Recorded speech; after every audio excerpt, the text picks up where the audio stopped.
নমস্কার দর্শক বন্ধু, Manjula Chatterjee, Facebook page, YouTube short channel video.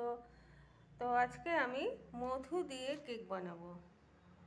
তো মধু দিয়ে কেক বানানোর জন্য আমি কি নিয়েছি, 2 কাপ ময়দা। যেহেতু মধু দেব সেহেতু পুরোপুরি 1 কাপ চিনি নিইনি, 1 কাপের থেকে একটু কম। এখানে নিয়ে নিয়েছি মধু, এখানে ভ্যানিলা এসেন্স, এখানে আমি ঘরে বানানো ক্রিম ইউজ করব, 2টো ডিম, বাদাম আর কাজু এভাবে রাখা আছে, 1 কাপ তেল, খাবার সোডা, বেকিং পাউডার। এই হচ্ছে কেক বানানোর ইনগ্রিডিয়েন্টস। তো চলুন এবারে শুরু করব আমি ব্যাটার বানানো। প্রথমে চিনিটাকে গুঁড়ো করে নিলাম, এইবারে দিয়ে দেবো সাদা তেল। এটার সাথে মিক্সড করে তারপর আমি দিয়ে দেবো এখানে ডিমটা। ব্যাটারটা ঠিক এই রকম হবে, মানে ক্রিম টাইপের হবে। দেখুন ক্রিম টাইপের হয়েছে। তো আমি এবারে ময়দার মধ্যে অল্প অল্প করে ব্যাটার দিয়ে মিক্স করবো, একবারে নয়, অল্প অল্প করে দেব আর মিক্স করব এইভাবে। প্রথমে চিনিটাকে ক্রাশ করবেন, মানে গুঁড়ো করবেন, তারপরে তেল দেবেন, তেল আর চিনি মিক্সড করবেন, তারপরে ডিম দেবেন, দিয়ে ভালো করে মিক্সড করবেন। এইভাবে আস্তে আস্তে করে আমি ব্যাটারটাকে তৈরি করব। তো আমি এর মধ্যে ব্যাটারে একটু দুধও মিক্সড করে দিয়েছি।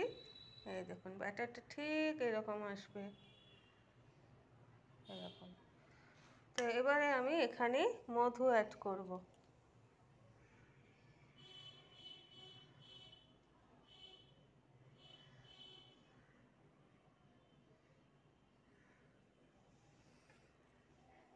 তারপরে অ্যাড করছি ভ্যানিলা এসেন্স।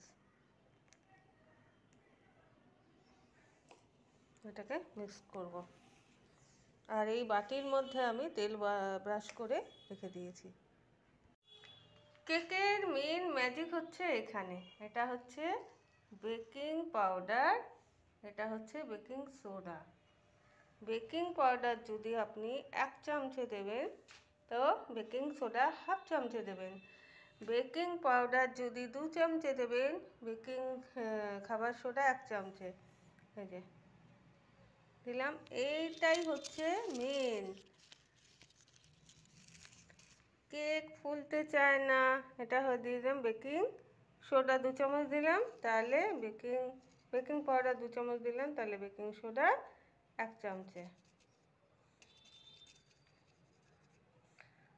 তাহলে আপনার কেক সুন্দর ফুলবে।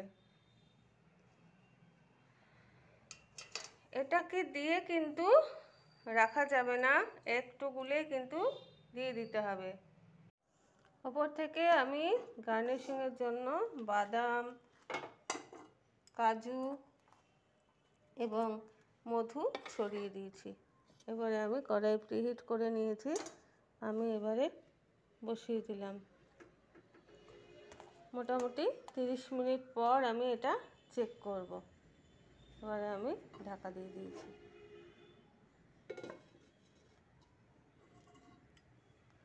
আর ফুটোটাকে বন্ধ করে রেখেছি।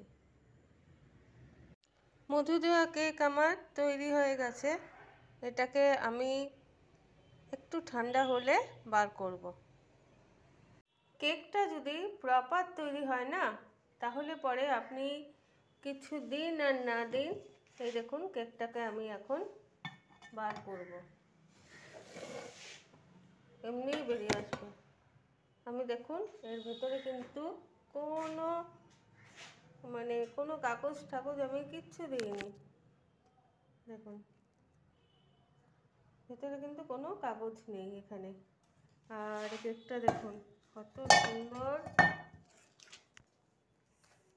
সুন্দর হয়েছে, এমনি সুন্দর বেরিয়ে এলো।